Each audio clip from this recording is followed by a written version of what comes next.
Assalamualaikum warahmatullahi taala wabarakatuh. Berjumpa lagi dengan cikgu. Okey, kali ni cikgu nak cerita berkenaan dengan teori trap dalam Italian opening. Okey, tahu tak macam mana tu Italian opening? Okey, ni biasanya memang dalam MSSD selalulah murid guna. Okey, so dengan tahu sikitlah berkenaan dengan opening ni, insya-Allah boleh bantu awak. Okey, so ni daripada Italian ni untuk player putih. Jadi pergerakan yang mudah sekali ialah E4, E5 and F3 and C6 defend pawn E5 dan kemudian bishop C4. Okey, dengan tujuan untuk attack F7 lah. Okey. Jadi normal reply bagi putih ialah dekat sini ada dua pilihan. Satu ialah naik pergi ke F6 ni dan satu lagi ialah bishop C4, bishop C5. Okey, sorry. Jadi kalau naik pergi ke F6, kemungkinan akan berlaku fried liver attack dekat sini. Okay, so biasanya hitam cuba elak lah daripada benda ni berlaku. Jadi dia pilih untuk gerakkan bishop ke C5.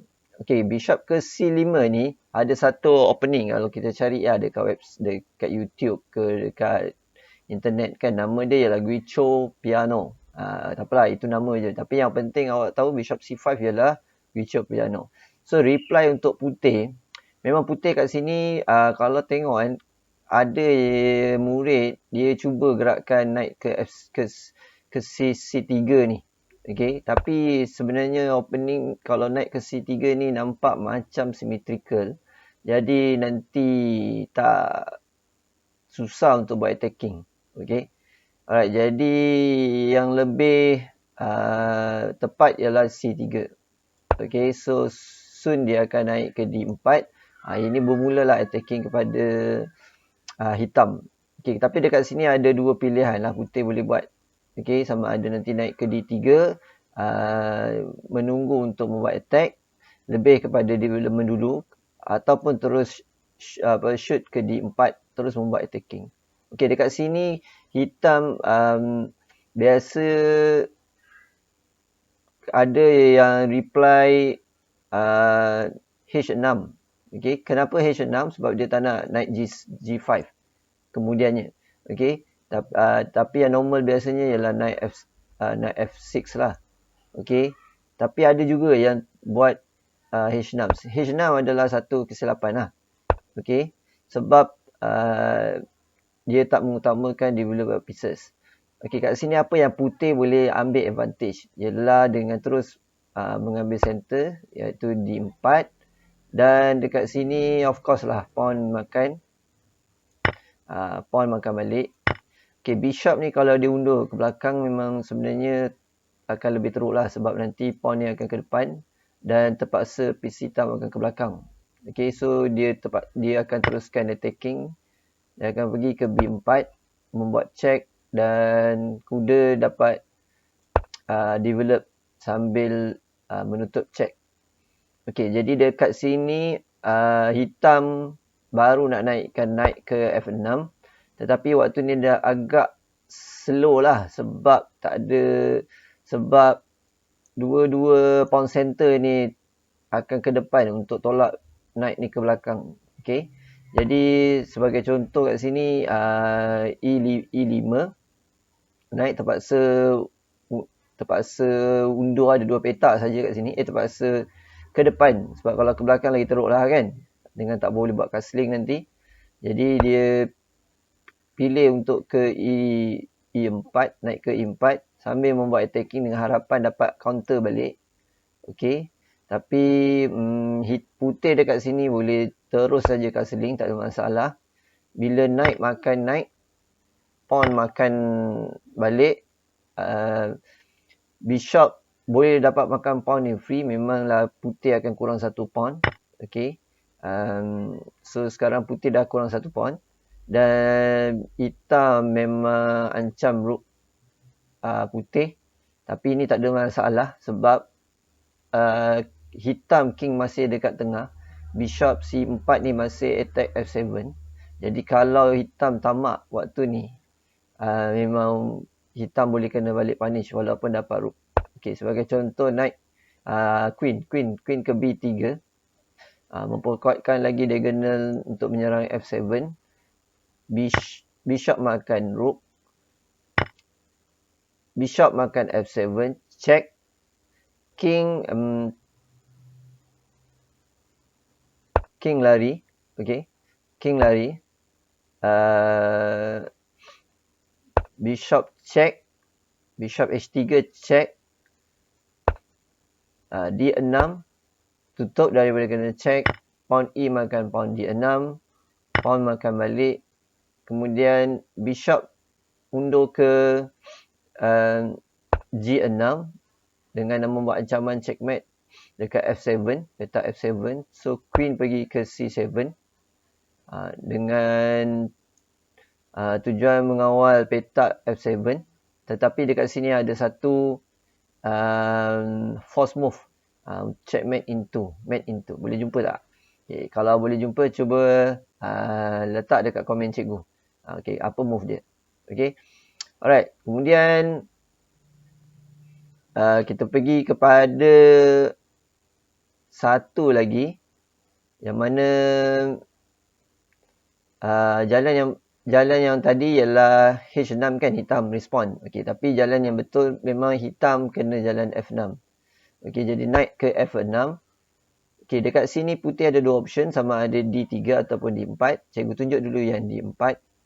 Okey, bila D4 terus menyerang bishop, jadi pawn makan D4, pawn makan D4. Dekat sini bishop kena pergi forward. Kalau pergi belakang, memang putih akan dapat space lagi dan akan dapat push. Dua bishop ni akan dapat push untuk undur ke belakang. Okey, jadi tak baiklah untuk putih hitam. Jadi bishop B4 membuat check. Knight naik ke C3 dan knight makan E4. Okey, kat sini nampak hitam ada sedikit macam dapat balik lah kan. Tadi dia macam seolah-olah center dia tak dapat. Okay, tapi kat sini tak ada masalah. Putih boleh saja terus castling. Ya, hilangkan daripada kena pin. Ni pin okay. Hilangkan daripada kena pin. Kemudian kat sini ada dua option. Sama ada hitam akan guna knight ataupun bishop makan knight. Okay. Alright, jadi cikgu akan tunjuk kedua-duanya sekali. Alright. So mula-mula ialah knight makan knight.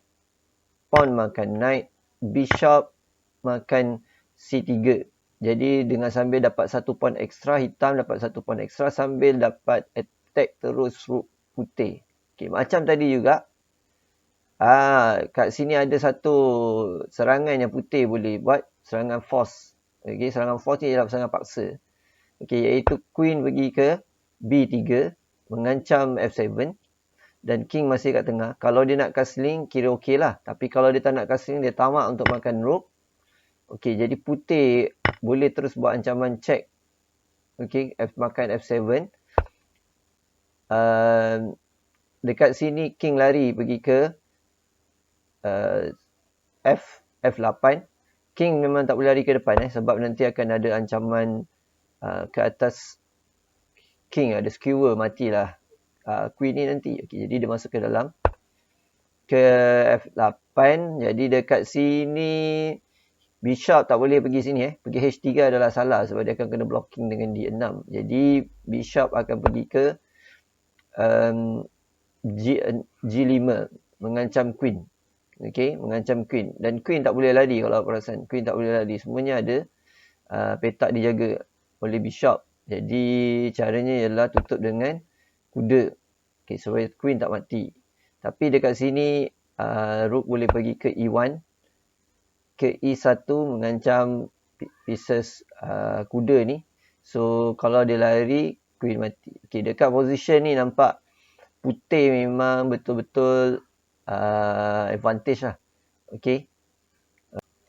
Okey, kali ni kalau bishop pula yang makan pawn C3, yang makan kuda dekat C3. Okey.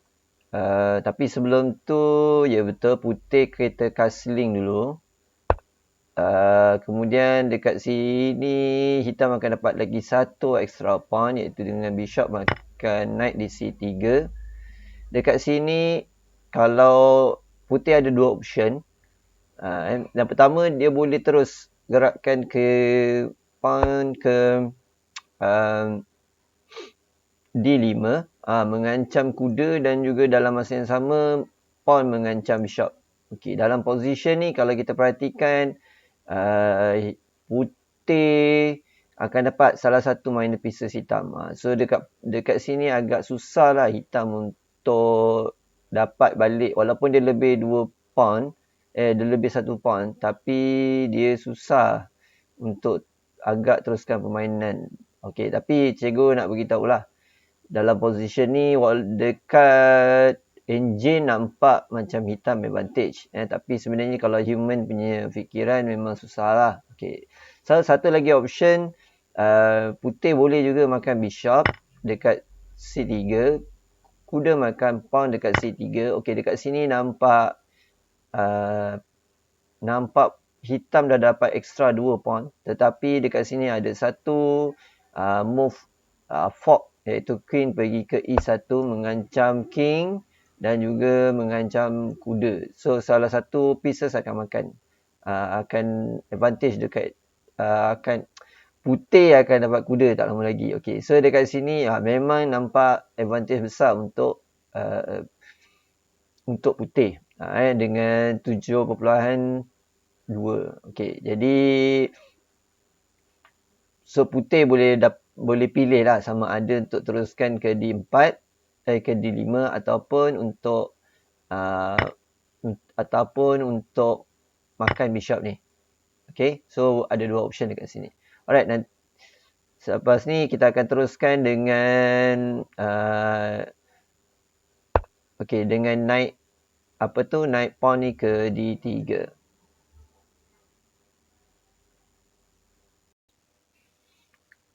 Okey, kali ni kita naikkan pawn ke D3, iaitu putih memilih untuk lebih kepada development, dan apabila telah bersedia barulah dia mula untuk buat attacking. Okey, so D3. Dekat sini hitam mungkin akan terfikir untuk buat agresif. Agresif maksud dekat sini ialah untuk dapatkan center dengan gerakan pawn ke D4. Okey, tetapi sebenarnya tindakan pawn ke D4 ni adalah lemah. Sebab jika D4, D3, kemudian pergi ke D4, ke D5, untuk mengawal center, memanglah putih ada 2 attacker dan hitam ada 2 defender, tak ada masalah untuk hitam. Okey, tapi kita tengok sekejap lagi. Pawn makan pawn D5, kuda makan pawn D5. Dekat sini putih ada satu move yang mana menguatkan file A2 sehingga ke F7 ni. Okey, dengan menggerakkan queen ke B3. Okey, so dekat sini kita nampak putih terus dapat mengancam dekat petak F7 ni. Okey, so macam mana dekat sini hitam nak tangani lah. So dekat nak tangani. Jadi mungkin antaranya dekat sini ialah gerakan bishop pergi ke E6, ataupun memilih kuda pergi ke E7 untuk defend, ataupun terus membuat ancaman ke atas queen dekat A5. Jadi kita akan tengok ke tiga-tiga ni sekali. Okey, yang mana tidak berpihak kepada hitam. Okey, jadi kita tengok dulu. Katalah contoh dekat sini, contohlah hitam memilih knight ke A5, mengancam queen dan bishop. Okey, kita perhatikan dekat sini, nampak seolah-olah salah satu akan mati. Bishop yang kuat ni akan mati. Tetapi sebenarnya kat sini ada in-between move di mana queen boleh check dan mengancam untuk membuat double attack sama ada bishop ataupun kuda. So pawn, kalau dia patah balik, bishop akan mati. So dekat sini advantage yang besar untuk putih. Okay, jika pawn C3 naik, Kuda dah dijaga oleh queen, tetapi bishop still akan mati kemudiannya. Okey, jadi queen knight ke A5 ni adalah bukanlah jawapannya, adalah lemah. Okey, jadi sekarang ni kita pilih pula bishop ke E6, defend ke atas kuda ni. Okey, jadi bila dia defense, apa kat sini ada satu move queen boleh buat, iaitu queen makan pawn dekat B7 mengancam fork. Tapi rook ni taklah mati, tapi kuda ni yang tengah hanging sekarang. Okey, jadi kuda ni mungkin dia akan lari ke A5 untuk mengancam queen juga. Jadi dekat sini queen pergi dekat B5, sekali lagi membuat fork, dan salah satu akan mati jika C6, kemudian bishop akan mati. Alright. Okey, itu kalau berlakulah jika bishop ke E6 tadi. Okey. Dan jika kuda ke E7, defend kuda ni, jadi apa yang berlaku sama juga. Queen ke B5 membuat double attack ke atas bishop. Dan jika pawn C6, bishop akan mati. Okey, jadi memang tindakan hitam rebut center pada position ni adalah berpihak kepada putih. Okey, so jawapan jadi move yang baik untuk hitam sewaktu ni adalah E6 saja. D6 saja. Okey, dan bersedia untuk letakkan bishop dekat G4 untuk membuat ancaman ke atas putih, membuat pin. Okey. Jadi putih, let's say lah, katalah waktu ni putih memilih untuk membuat castling. Okey. Sememangnya bishop boleh terus pergi ke G4, tetapi variation ni sebenarnya nanti cikgu akan tunjuk kemudian. Tetapi benda ni tak susah untuk putih sebab kita tahu knight putih ni yang dekat B1 ni, dia memang bukan letak dekat C3. Jadi bila dia bergerak ke bila dia bergerak ke D2, dia terus akan dapat defend pawn kuda dekat dekat F3 ni. Okey, so hitam tak perlulah terlalu cepat nak pergi ke G4. Okey, tak seperti kalau bishop ni pergi dekat G5, dia tak sama seperti putih. Sebab kuda ni dia dah pun berada di C6. Okey. So hitam perlu jagalah benda ni. Okey, tetapi jika putih tak sabar nak terus sebagai contoh A6 menjalankan hitam memilih A6 dan bishop putih tak sabar dan bishop putih tak sabar untuk letakkan bishopnya kat G5 membuat pin. Sebelum hitam membuat castling, apa yang jadi, hitam boleh terus mengancam bishop dekat G5 ni. Okey, dengan menggerakkan G5. Okey, apabila bishop ni dah pun berada di G3, okey, putih boleh terus membuat, sebagai contoh, putih boleh terus pergi ke G4 bishop untuk membuat ancaman. Queen pergi dekat E2 dan terus castling di bahagian queen side. Hitam boleh pilih untuk jalan ni, untuk terus membuat attacking di bahagian king side putih. Jika untuk buat lebih agresif, hitam boleh juga memilih untuk gerakkan pawn H5 ni. Okey, kat sini ada pawn hanging. Okey, katalah putih makan dengan kuda, pawn hanging ni. Dan pawn diteruskan ke H5, ke H4, dan soon akan matilah bishop ni. Okey, kat sini je kita kalau tengok perhatikan, memanglah dia lebih equal, tetapi kita nampak pieces putih dah akan matilah salah satu. Jadi untuk compensate, mungkin putih akan makan pawn F7 untuk membuat double attack. Okey, jadi waktu ni queen boleh pergi ke E2, E7. Walaupun hitam mati rook. Okey, jadi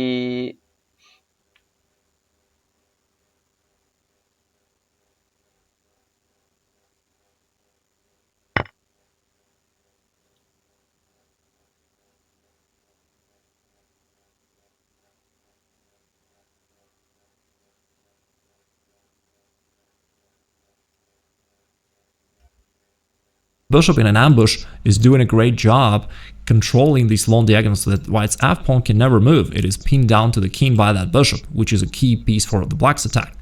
If white captures by the h-pawn, then after something like queen h7, white is in a big trouble, and in fact white is... Okay, dalam posisi ni putih sebenarnya hitam sebenarnya ada advantage, iaitu di mana kalau kita perasan bishop ni masih lagi terus pin ke atas king, di mana pawn dekat F ni tak dapat makan pawn G ni. Jadi lepas sahaja kuda makan rook, pawn makan bishop, putih terpaksa makan dengan pawn H. Jadi dekat sini queen boleh pergi kat file H, queen H7, di mana mengancam kuda untuk makan. Dan kemudian kalau kita perhatikan dekat sini, bishop boleh pergi ke G4 untuk mengancam queen pun tak ada masalah. Ataupun untuk lebih cepat, katalah kuda ni lari untuk tak nak bagi kena makan, kuda ke G5 untuk mengancam membuat checkmate. Okey, waktu ni memang putih tak ada langsung tempat untuk tahan. Okey. So dalam position ni memang terpaksa sacrifice queen. Okey. Alright. Okey, jadi putih memang kena tunggu untuk hitam castling baru dia mula untuk membuat pin. Okey, kat atas kuda ni untuk queen kat belakang dia. Okey, jadi ini bukanlah move dia. Okey, jadi hitam sewaktu ni bila dia jalan pawn ke A6, ni adalah memang move yang baik, sebab kerana jika kita sedia maklum bishop dekat dekat C4 ni adalah bishop yang kuat sebab dia attack ke atas F7 dan kawasan king side. Okay, sorry. So hitam memang sangat nakkan bishop dekat C6 ni trade dengan bishop kuda dekat C6 ni trade dengan bishop dekat C4 dengan meletakkan ke A4. Tetapi jika dia letak sekarang, okey, bishop ni ada pilihan iaitu membuat check ke atas king. Okey. Dan masih boleh lari lagi. Okey, C6 dan masih boleh lari lagi bishop, dan bishop akan dapat masuk ke C2 akhirnya dan tak matilah senang cerita. Okey. So move yang baik untuk hitam sewaktu ni adalah A6. Okey, yang mana jika kemudian katalah sebagai contoh putih gerakkan H3, sewaktu ni kuda nak gerakkan ke A5 untuk buat trade. Okey, jadi putih bishop tak ada lagi option untuk bergerak ke B5 buat check. Okey, sebab ada pawn dekat A6.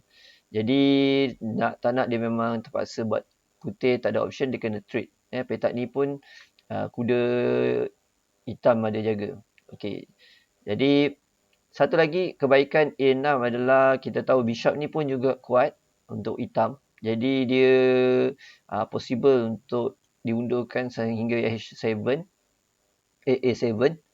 Okey, dan satu lagi bila pawn di 4 ni di push, okey, sekarang hitam bila berada dekat A6 tak perlulah risau.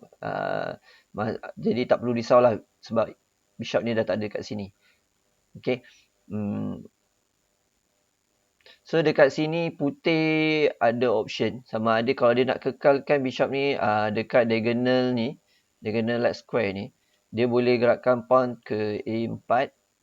Okey, jadi dia boleh simpan bishop ni dekat H2 terus memberi sumbangan, ataupun sekarang dia dah tahu yang kuda ni akan gerak ke A4 untuk membuat trade, jadi dia awal-awal lagi dah undur. Okey, ini ada player Itali lah yang buat macam ni. Jadi okey, jadi kemudian bila dia diancam, dia boleh terus masuk ke dalam ke C2. Okey, yang ni kena beware lah. Okey, kemudiannya. Alright. Okey, dekat sini cikgu nak tunjuk satu contoh yang mana hitam tak pilih untuk jalankan A6.